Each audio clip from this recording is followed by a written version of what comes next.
చేయలేదన్న మాట చెప్పినా దాని మీద నిలబడి ఉన్నా నేను. ఇంకో మాట ఇప్పటికి కూడా త్రిపురాల రోడ్డుకు నేషనల్ హైవే నంబర్ రాలేదు, దాని మీద నిలబడి ఉన్నా నేను. వారు చెప్పింది నేషనల్ హైవే నంబర్ రాలేదు కాబట్టే ల్యాండ్ అక్విజిషన్ చేయలేరు, డబ్బులు ఇవ్వలేరు వాళ్ళకు. ల్యాండ్ అక్విజిషన్ రాలేదు కాబట్టి, నేషనల్ హైవే నంబర్ రాలేదు కాబట్టి ల్యాండ్ అక్విజిషన్ వాళ్ళు డబ్బులు ఇవ్వలేరు. దానికోసం ప్రయత్నం చేయండి. 15 నెలల నుంచి ఏం చేసిర్రు అని అడుగుతున్నా నేను. ఇకపోతే 3D నోటిఫికేషన్ అనేది ఉంటది. 3D నోటిఫికేషన్ మేము 80% చేసినాము. అంటే 3D నోటిఫికేషన్ అంటే రోడ్డు పోయే భూములు ప్రభుత్వ ఆధీనంలోకి తీసుకోవడము, అది మేము చేసినాం 80%. మీరు తర్వాత ఇవ్వాల్సింది అవార్డులు ఇవ్వాలి, అవార్డులు ఇచ్చి డబ్బులు ఇవ్వాలి. అవార్డులు మాత్రం ఇచ్చినారు మీరు ఈ 15 నెలల్లో. మీరు కొత్తగా ఏం చేయలేదు. మేము 3D నోటిఫికేషన్ ఇచ్చిన దానికి అవార్డు చేసినాం, అవార్డు చేసిర్రు కానీ పైసలు ఇవ్వలేదు. ఇదే నేను చెప్పిన దాన్ని నిలబడుతున్నాను నేను. రైట్స్. ఇకపోతే సార్ నేను అన్ని చెప్పినా, నల్గొండలో వారి కాన్స్టిట్యున్సీలో పనులు చేసినామన్నా దానికి నిలబడుతున్నా నేను. కావాలంటే నల్గొండకు పోదాం, నల్గొండ ప్రజలు చూస్తా ఉన్నారు దీన్ని.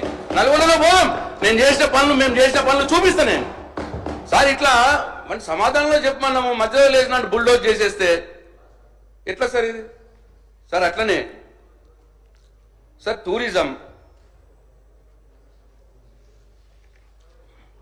ఈ టూరిజంలో సార్ 25-26కి 800 కోట్ల రూపాయలు పెట్టినారు సార్. ఇది 2024-25లో 620 కోట్లు పెట్టినారు. నేను అడగదలుచుకున్నాను ఈ ప్రభుత్వాన్ని, మీరు పెట్టిన 620 కోట్లలో ఎన్ని రిలీజ్ చేసినారు, ఎన్ని ఖర్చు పెట్టినారు? ఇది వాస్తవ రూపంలో మీరు పెట్టిన డబ్బు రావట్లేదు, ఈ ఆచరణలో లేదు అని చెప్పి నేను ఈ ప్రభుత్వానికి చెప్తా ఉన్నా. అయితే టూరిజంకు చాలా స్కోప్ ఉన్న రాష్ట్రం మనది, ఎంత ఎక్కువ చేస్తే అంత మంచిది. నేను ఈ సందర్భంగా మరి టూరిజం అనగానే మహబూబ్నగర్ జిల్లానే కనిపిస్తున్నది అధ్యక్ష. ఈ మధ్యకాలంలో వేరే జిల్లాని పట్టించుకుంటలేరు. నేను అట్లనే ఈ హోటల్స్ ఇది పద్దులనే మాట్లాడుతున్నామా అధ్యక్ష. టూరిజం వాళ్ళది కూడా ములుగు కూడా చేసుకుంటున్నారు అధ్యక్ష టూరిజంలో. అట్లనే ఈ టూరిజంలో ఉన్న హోటల్స్ ప్రైవేటీకరణ చేస్తున్నాము అనే సమాచారం వచ్చింది. ఆ అడుగులు కూడా పడ్డాయట. అయితే ఇది మంచిది కాదు. ఇది టూరిజం గవర్నమెంట్ డిపార్ట్మెంట్ నుంచి నడిపిస్తే ఆదాయం పెంచుకునే అవకాశం ఉంటుంది, తద్వారా ఇంకా టూరిజంని ఎక్స్పాండ్ చేసుకోవచ్చు. అట్లా వదిలేసి ప్రైవేట్ వాళ్ళకు అప్పచెప్పడం మరి మంచిది కాదు. మరి దాని వెనకాల ఏం మతలబు ఉన్నది? ఎందుకు ప్రైవేట్ వాళ్ళకు అప్పచెప్తున్నారు? ప్రభుత్వం చెప్పాల్సిన అవసరం ఉన్నది. అట్లనే ప్రైవేట్ వాళ్ళకు అప్పచెప్తే దాంట్లో పనిచేస్తున్నటువంటి చాలా మంది ఉద్యోగులు, అవుట్సోర్సింగ్ ఉద్యోగులు ఉంటారు. పాపం వాళ్ళ గతి ఏం కావాలి? ఇవన్నీ కూడా ప్రభుత్వం బాధ్యత తీసుకోవాలి. ప్రభుత్వానికి నష్టం జరగనీయకుండా ఉద్యోగులకు భద్రత కల్పిస్తూ చర్యలు తీసుకోవాలని చెప్పి ఈ ప్రభుత్వానికి నేను సూచిస్తా ఉన్నా. అట్లనే ఈ మహబూబ్నగర్ ములిగే కాకుండా మంత్రి గారిని మా వైపు కూడా చూడాలని చెప్పి నేను కోరుతా ఉన్నా. మా నియోజకవర్గంలో అధ్యక్ష ఎస్ఆర్ఎస్పి ప్రాజెక్ట్ ఉంటుంది, అది నిజామాబాద్ జిల్లా మొత్తం కూడా ఉంటుంది. అది ఎస్ఆర్ఎస్పి ప్రాజెక్టు బ్యాక్ షోర్లో బ్రహ్మాండమైన ఐలాండ్స్ ఉన్నాయి అధ్యక్ష. మీ గవర్నమెంట్లో ఉన్నప్పుడు అవన్నీ కూడా ప్రాసెస్ చేసి అక్కడ ఒక మంచి టూరిజం ప్రాజెక్ట్ డెవలప్ చేయాలని చెప్పి ఆ ల్యాండ్స్ అన్ని కూడా ఇరిగేషన్ డిపార్ట్మెంట్ నుంచి ట్రాన్స్ఫర్ కూడా చేయడం జరిగింది టూరిజం వాళ్ళకి. ఆ ప్రపోజల్ పెండింగ్లో ఉంది ప్రభుత్వం దగ్గర. మేము మొన్న జూపల్లి కృష్ణారావు గారు వచ్చినప్పుడు వారికి కూడా మేము రిప్రజెంటేషన్ చేసినాం. కాబట్టి అక్కడ నా బాల్కొండ నియోజకవర్గంలో ఎస్ఆర్ఎస్పి ప్రాజెక్ట్ బ్యాక్ షోర్లో భూమి ఆల్రెడీ ఇచ్చున్నాము. ప్రభుత్వం దగ్గర ప్రపోజల్ పెండింగ్ ఉన్నది కాబట్టి అది వెంటనే మరి త్రూ చేయాలి, అది వెంటనే శాంక్షన్ చేయాలని చెప్పి నేను కోరుతా ఉన్నా. అట్టనే అధ్యక్ష బాసర సరస్వతి ఆలయం తమరికి తెలుసు. ఇదేంటంటే ఈ ఎస్ఆర్ఎస్పి ప్రాజెక్టు నేషనల్ హైవే మీద ఉంటుంది అధ్యక్ష. ఈ ఎస్ఆర్ఎస్పి ప్రాజెక్ట్ నుంచి బాసరకు లింక్ ఉంటుంది అధ్యక్ష, నీళ్లు ఉంటాయి ఎప్పుడు కూడా. అయితే ఎస్ఆర్ఎస్పి ప్రాజెక్ట్ నుంచి ఇలా టూరిజం ప్రాజెక్ట్ డెవలప్ చేస్తూ అక్కడి నుంచి ఒక బోటును పెడితే, బోట్ సౌకర్యం పెడితే బాసర దానిక టూరిస్టులు ఇది ప్లస్ బాసరని ఇంటిగ్రేటెడ్ గా డెవలప్ చేయొచ్చు. బాసర ఎస్ఆర్ఎస్పి ప్రాజెక్టు ఆ బోటు విషయం కూడా ఆలోచన చేసి క్లియర్ చేయాలని చెప్పి నేను కోరుతా ఉన్నా అధ్యక్ష. అట్లనే ఎండోన్మెంట్లో 2025-26కి 241 crores పెట్టినారు అధ్యక్ష. మరి లాస్ట్ ఇయర్ ఏమో 237 crores పెట్టినారు. 241 crores పెట్టినారు కానీ రిలీజెస్ అంతగా లేవు ఎండోన్మెంట్స్లో. ఎందుకంటే ఇది ప్రజల నమ్మకానికి సంబంధించినటువంటి అంశం. సమాజానికి ఆధ్యాత్మిక పెంచాల్సిన అవసరం ఉన్నది. ధార్మిక విషయంలో సమాజాన్ని మేల్కొల్పాల్సిన అవసరం ఉన్నది. హిందూ దేవాలయాల అభివృద్ధి కూడా కృషి చేయాల్సిన అవసరం ఉన్న డిపార్ట్మెంట్ ఇది. కాబట్టి మరి దీనికి ఫండ్స్ వెంటనే రిలీజ్ చేయాలి. మరి మీకు తెలుసు కేసీఆర్ గారు బడ్జెట్ నుంచే యాదగిరిగుట్ట బ్రహ్మాండంగా 2,000 కోట్ల రూపాయలతోటి యాదగిరిగుట్ట గుడి ప్లస్ కాంప్లెక్స్ అంతా కలిపి మరి తీసుకున్నారు. అట్లే బాసర సరస్వతి దేవాలయం, భద్రాద్రి రామాలయ దేవాలయం, ధర్మపురి లక్ష్మీ నరసింహస్వామి, వేములవాడ రాజరాజేశ్వర స్వామి, ఇట్లన్నిటికి కూడా బడ్జెట్ నుండి నిధులు పోయినాయి. మరి గ్రామాల్లో కూడా చాలా దేవాలయాలు ఇటు స్టేట్ బడ్జెట్ నుంచి అటు CGF నుంచి కూడా అప్పుడు డెవలప్ అవ్వడం జరిగింది. మరి కొండగొట్ట ఆంజనేయ స్వామి వారికి కూడా ప్లాన్ చేసినాం, చేయలేకపోయినాం. మేము 600 కోట్ల రూపాయలతోటి ప్లాన్ చేసినాం. అది ఇప్పుడు ఈ ప్రభుత్వం టేకప్ చేయాలని చెప్పి నేను కోరుతా ఉన్నాను.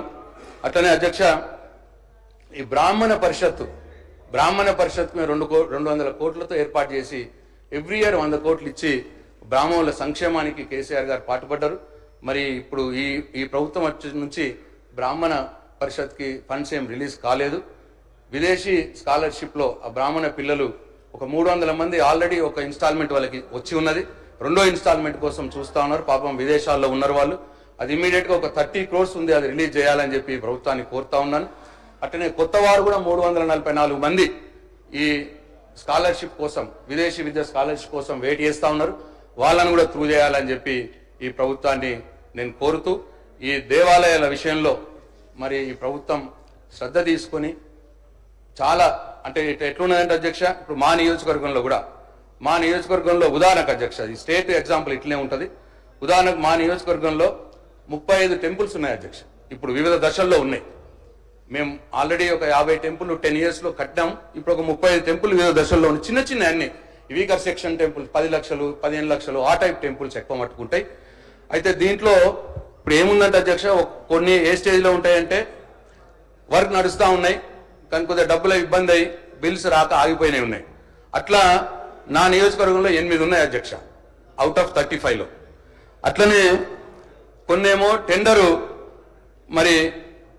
అవుతుంది కానీ అగ్రిమెంట్లు ఇంకా చేయలేదు అధ్యక్ష. టెండర్ అయినవి ఉన్నాయి, అగ్రిమెంట్లు చేయలేదు. అట్లా ఒక 9 ఉన్నాయి అధ్యక్ష. కొన్నేమో టెండర్ ఇన్వైట్ చేయాల్సినవి ఉన్నాయి అధ్యక్ష. అట్లా 17 ఉన్నాయి అధ్యక్ష. శాంక్షన్ అయింది, టెండర్ ఇన్వైట్ చేయాలి. ఇట్లా వివిధ దశల్లో ఈ గుడుల నిర్మాణం అనేది ఆగిపోయి ఉన్నది. అవి కూడా తొందరగా క్లియర్ చేయాలి. నా నియోజకవర్గం కూడా క్లియర్ చేయాలని చెప్పి రాష్ట్రం మొత్తం కూడా అట్లే అధ్యక్ష శ్రద్ధ తీసుకోవాలని చెప్పి కోరుతా ఉన్నాను. అట్లనే స్పోర్ట్స్ అధ్యక్ష, మరి స్పోర్ట్స్ ముఖ్యమంత్రి గారికి అయిపోయింది సార్. 2 minutes. స్పోర్ట్స్ ముఖ్యమంత్రి గారికి మరి ఇంట్రెస్ట్ ఉన్న మాట అని చెప్తున్నారు. చాలా మంచిది, మంచి పరిణామం. మరి దాంట్లో అలొకేషన్ వచ్చి 536 crores ఇచ్చినారు. మరి ఈ స్పోర్ట్స్లో ముఖ్యంగా గ్రామీణ క్రీడాకారులకు మరి సపోర్ట్గా వాళ్ళని ఎంకరేజ్ చేసే విధంగా స్పోర్ట్స్ పాలసీలు ఉండాలని చెప్పి నేను ఈ ప్రభుత్వాన్ని సూచిస్తా ఉన్నాను. ఒలింపిక్స్ పెడతామని ముఖ్యమంత్రి గారు అన్నారు. మరి నిజంగానే పెడితే అందరికీ సంతోషం. మరి సీఎం గారు మాట కంటా ఉన్నారు ఒలింపిక్స్ పెడతామని చెప్పి స్టేట్లో. మరి ఒలింపిక్స్ పెట్టాలని చెప్పి మేము కూడా కోరుకుంటా ఉన్నాం. మరి అట్లనే నా బాల్కొండ నియోజకవర్గంలో అధ్యక్ష, తమ్మరిపల్లిలో 2.5 కోట్లతో ఒకటి స్టేడియం కట్టి ఉన్నది. దానికి కాంపౌండ్ వాళ్ళు లేక అది మిస్యూజ్ అవుతా ఉన్నది.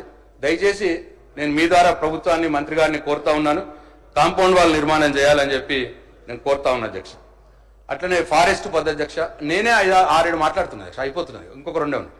అట్లే ఫారెస్ట్ పద్ధతి అధ్యక్ష, ఈ ఫారెస్ట్లో ఈ అలొకేషన్స్ చూసే అధ్యక్ష, ఇది చాలా ఇంపార్టెంట్ సబ్జెక్టు. ఫారెస్ట్ అనేది అందరికి కూడా తెలుసు. 2023లో 1471 కోట్లు ఉండేది అధ్యక్ష, మేము అలొకేట్ చేసింది. 2024 వచ్చే మటుకు 1064 కోట్లకు వచ్చింది. అంటే దాదాపు 400 కోట్లు తక్కువ చేసిన 2024లో. మళ్ళా ఇప్పుడు వచ్చి అది కూడా ఇంకొక 40 కోట్లు తక్కువ చేసినారు. అంటే 2025లో 1023 కోట్లు వచ్చింది. అంటే 1471 కోట్ల నుంచి 1000 కోట్లకు వచ్చింది. 450 కోట్లు తక్కువ చేస్తా వచ్చినారు. ఇది మంచి పరిణామం కాదు. ఎందుకంటే మరి ప్రపంచవ్యాప్తంగా ఈ విషయంలో ప్రతి ఒక్క సొసైటీ కావచ్చు, ప్రతి దేశం కావచ్చు దీన్ని చాలా చాలా ఇంపార్టెంట్గా తీసుకుంటా ఉన్నారు. పర్యావరణ సమతుల్యం కావచ్చు, గ్రీన్ కవరేజ్ పెంచడం కావచ్చు, మానవాళి మనుగడకే ఉనికి వస్తున్న సందర్భంలో ఈ అడవులు పెంచడం, గ్రీన్ కవర్ పెంచడం అనేది చాలా ఇంపార్టెంట్. దీనికి ఇట్లా తక్కువ చేసి అలాట్ చేయడం మంచిది కాదని నా అభిప్రాయం. అట్లనే అధ్యక్ష, ఈ విషయంలో ఈ సమాజానికి అవగాహన కూడా కల్పించాలి. ఎందుకు మనకు అవసరం, గ్రీన్ కవరేజ్ ఎందుకు అవసరం అని చెప్పి అవగాహన కల్పించాలి. మరి ఒక స్టడీ ఏంటంటే అధ్యక్ష, 33% పచ్చదనం ఉంటే ఈ భూమి మీద 33% చెట్లు ఉంటే వాతావరణ సమతుల్యం ఉంటుంది అధ్యక్ష. లేకపోతే ఉష్ణోగ్రతలు పెరిగిపోతాయి, వర్షాలు రావు, వాతావరణ సమతుల్యం పోతుంటుంది, అంతా ఎన్విరాన్మెంట్ అంతా చెడిపోతూ ఉంటుంది. కాబట్టి ఆ రోజు కేసీఆర్ గారు దీనిని అర్థం చేసుకుని హరితహారం అనే ఒక పెద్ద కార్యక్రమం తీసుకుని అధ్యక్ష బ్రహ్మాండంగా ఒక ఉద్యమంలో తీసుకుపోయినారు. అది మనందరికి తెలుసు. ఆ 10 సంవత్సరాల కాలంలో 10,822 కోట్లు ఖర్చు చేసి 273 మొక్కలు నాటడం జరిగింది. 273 కోట్ల మొక్కలు నాటడం జరిగింది. దీనివల్ల అంటే ప్రతి గ్రామంలో నర్సరీ పెట్టినాం అధ్యక్ష. ప్రతి ఇంటికి 5 చెట్లు ఇచ్చినాం. అడవులను ఫారెస్ట్ రీజనరేషన్ చేసినాం, అడవుల పునరుద్ధరణ చేసినాం. ఇట్లా చాలా ప్రకృతి వనాలు ఏర్పాటు చేసినాం. ఇవన్నీ చేయడం మూలంగా 7% గ్రీన్ కవరేజ్ పెరిగింది అధ్యక్ష తెలంగాణలో. నివరింద ప్రపంచంలో ఎక్కడ కూడా జరగదు అధ్యక్ష. ఇట్లా కేసీఆర్ గారు తీసుకున్నటువంటి హరితహారం కార్యక్రమం వల్ల 7% గ్రీన్ కవరేజ్ పెరిగింది అధ్యక్ష. కానీ దురదృష్టవశాత్తు మళ్ళీ 15 నెలల కాలం నుంచి అడవులు కూడా కొడుతున్నారు అధ్యక్ష. నేనే నా నియోజకవర్గంలో కూడా చూస్తా ఉన్నాను నేను. మరి ఇది మంచి పరిణామంగా దీన్ని శ్రద్ధ తీసుకోవాలి ప్రభుత్వం. ఇంకొక 2-3% గ్రీన్ కవరేజ్ పెంచితే 33%కి చేరుతాం మనం. ఇది అందరి కోసం మనం ఉంటాం, మన పిల్లలు మన తర్వాత తరాలకు పనికొచ్చే విషయం కాబట్టి అధ్యక్ష నేను ఈ ప్రభుత్వానికి సూచిస్తా ఉన్నా. క్యాంపా ఫండ్స్ ఉంటాయి, దాన్ని ఎఫెక్టివ్గా వాడుకోండి. కేంద్ర ప్రభుత్వం నుంచి వస్తాయి, చాలా ఫండ్స్ ఉన్నాయి దీనికోసం, ఈ ఫారెస్ట్ రీజనరేషన్ కోసం, చెట్లు పెంచడానికి కోసం ఆ క్యాంపా ఫండ్స్ వాడుకోండి. అట్లనే మరి నిధులు తక్కువ చేయకుండా అవకాశం ఉంటే ఈ విభాగంలో పెంచాలని చెప్పి నేను ఈ ప్రభుత్వానికి సూచిస్తున్నా. అట్లనే లాస్ట్ ఎక్సైజ్ పద్ధతి అధ్యక్ష. ఈ ఎక్సైజ్లో అధ్యక్ష చాలా బాధాకరం.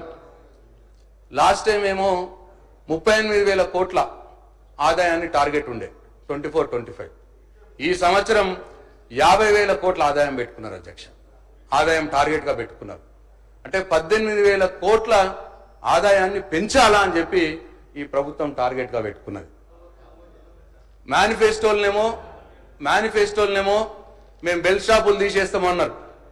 మరి ఇప్పుడు ఆదాయం పెరగాలంటే ఎక్కువ మంది అమ్మాలంటే ఎక్కువ షాపులు కావాలి. అంటే బెల్ షాపులు మీరు ఎంకరేజ్ చేస్తున్నట్టే అని చెప్పి నేను ఈ సందర్భంగా తమ ద్వారా ఈ ప్రభుత్వానికి చెప్తా ఉన్నా.